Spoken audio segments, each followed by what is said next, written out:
it's me, and today, I'm gonna be reviewing a doll that I've been wanting forever, and I finally got her. It's Frozen Charlotte.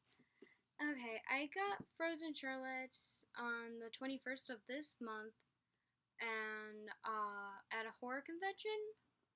They were there, and it's like, oh my god. I also met Norman Reedus, but we're not here to talk. We're not here to talk about Norman Reedus. We're here to talk about the doll. So let's get started on the box. To get started, it's a regular old box, nothing fancy, nothing that. Frozen Charlotte, I have to say, is my first oldest series doll. So there's going to be some differences with her than from what the other series dolls that I've done. So the plastic cover, all same as a regular one. Right there. Out. The tissue paper in this one, I believe it's the same with all the other series. This whole entire series is pink. It's a kind of a almost hot pink color, and that's pretty much it with the box. So now we're going to move on to the chipboard poem. Here's another difference as well you will see with this one. The chipboard poem does not have a picture of the doll, but has this picture of a skull instead. It says their name, but on there it's also missing what series they're from. So, like I said, that's not on here. I want to say the jagged line area is like blood or something, like a cuts or something. I don't know. The skull right here that you see has a distinctive feature that's also on the doll. So with Frozen Charlotte's, it's the huge crack in her face, on her forehead, and not on her face, her forehead, on her earmuffs. And there's two other dolls that I'm also aware of with Series 12 who have the same thing. With Cuddles, hers is the clown. Her skull has a clown nose, and I want to say that the skull is a lot whiter than what the others are. And Chloe's has this big bow on the bottom of it, and I'm not sure about what other else. I think there might be something else on hers. I'm not sure of that one, but I'm more than positive that there's a bow tie underneath hers to distinct her out from all the rest. So, her chipboard poem right here says Frozen Charlotte, and the poem says, Fair Charlotte was a frozen corpse, and a word she no more spoke. Her flesh had become like fine china and easily broke. So, pretty much, she skated on ice, she fell through, her skin froze, and during that plunging, it cracked. Pretty much. Okay, so now I think this is also one of my first dolls whose death certificate's rolled up this way and not like this way. So it says right here,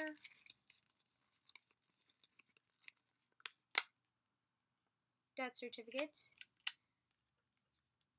It has the skull as usual, and it says, I hereby certify that on the 31st day of December 1840, Frozen Charlotte has been pronounced legally deceased. She's also she's my first doll that has the line legally deceased on there. And so this is the continuing of her death certificate. Disobeying her mother's wishes, Charlotte literally skated on thin ice. Falling through the cracks beneath her feet, she paid the ultimate price. So next time you don't listen to your parents, think of the dreadful sight of poor little frozen Charlotte rotting in the lonely cold winter's night. Amy by Damien Glowneck, Ed Long, her deaths, the date she died, and the usual stamps. That would be Grr. Let me check that for a moment. What do you want, Grr?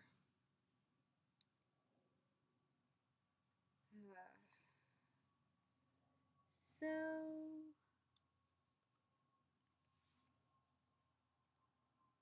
moving on to the doll. Okay. Sorry, my lips are right now like a little weird, so don't mind that part.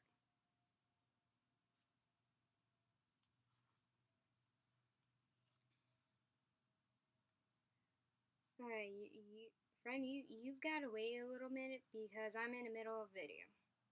Okay, so this is Frozen Charlotte's backside as well. So let's begin with her shoes. She has the normal Living Dead doll boots. She's the first one of mine to actually have the regular Living Dead doll boots. And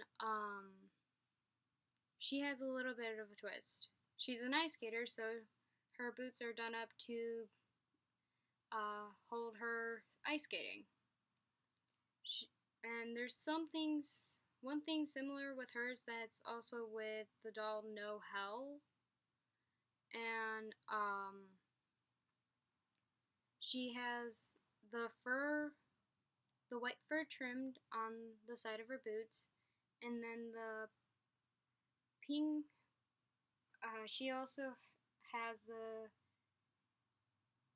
pom-pom balls on a string that's also sewn onto her boots, and it is sewn onto her boots, as you can see. Trying to get you to see if you can see that.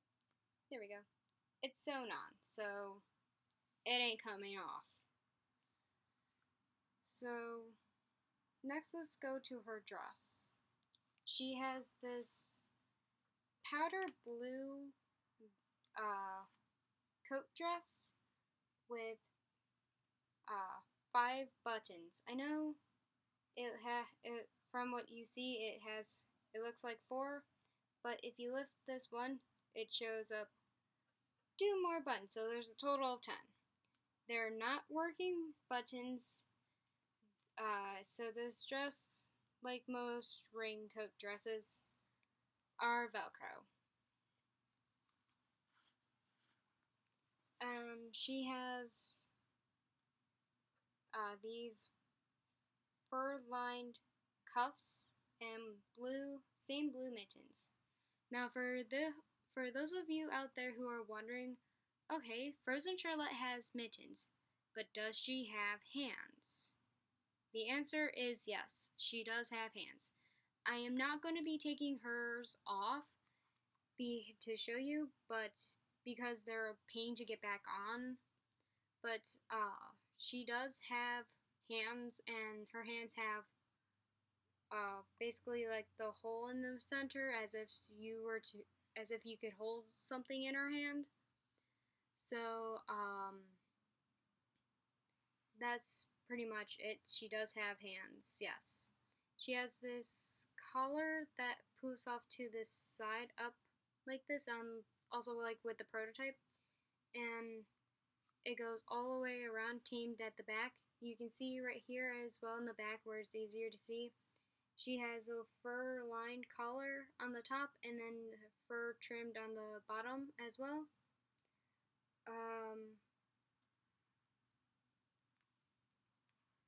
And that's pretty much with her outfit. Her earmuffs I'm going to do last. I'm considering them to be an accessory.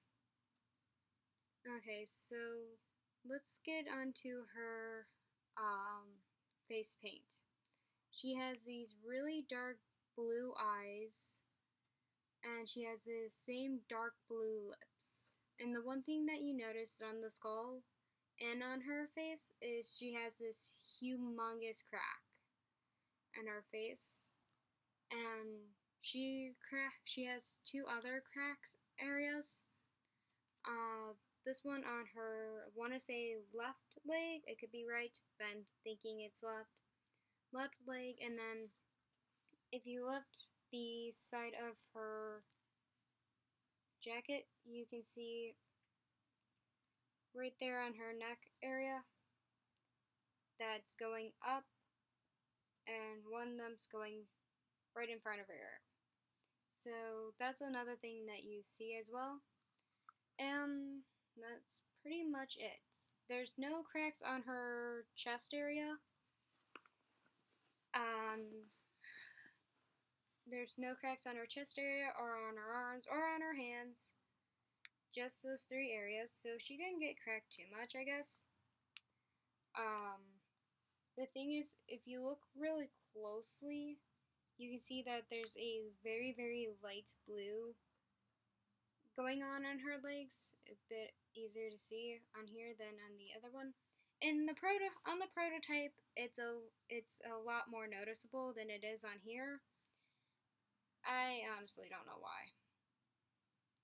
So let's get to her hair.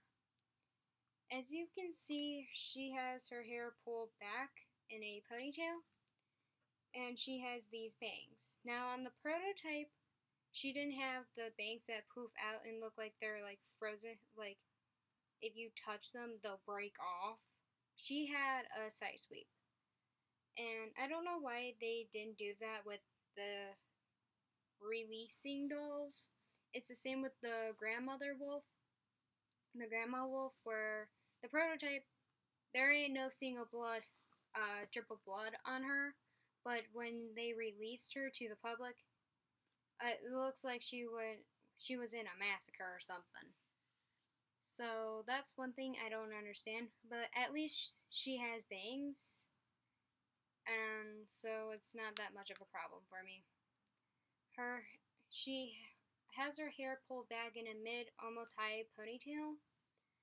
It is white. Some people may say it's a platinum blonde, but it's too white to be platinum. It is white.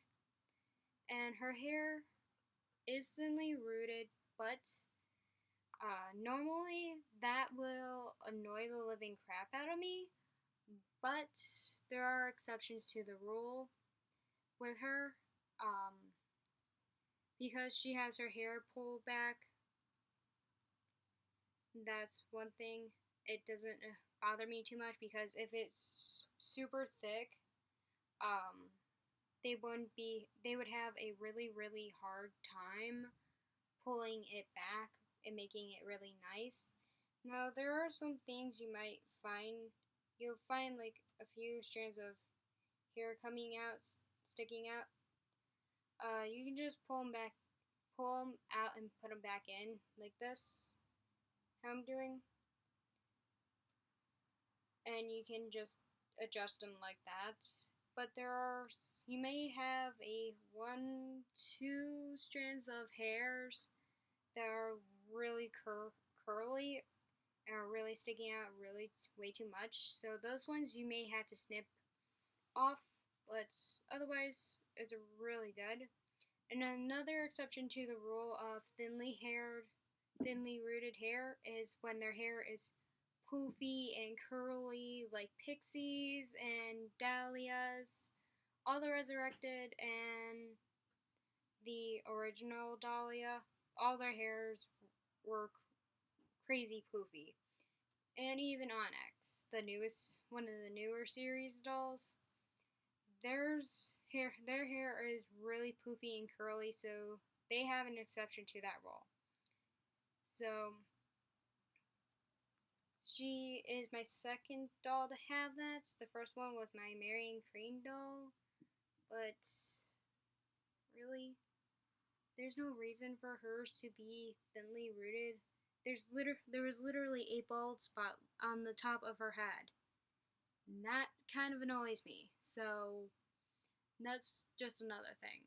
So pretty much that's all of Frozen Charlotte's.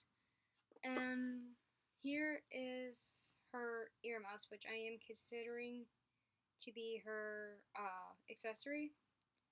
So it's the two almost fur like trimmed that's on her boots, but these are less furred, I want to say. I guess you can say. And this headband part is the same material as her dress, and it's being held together by this plastic like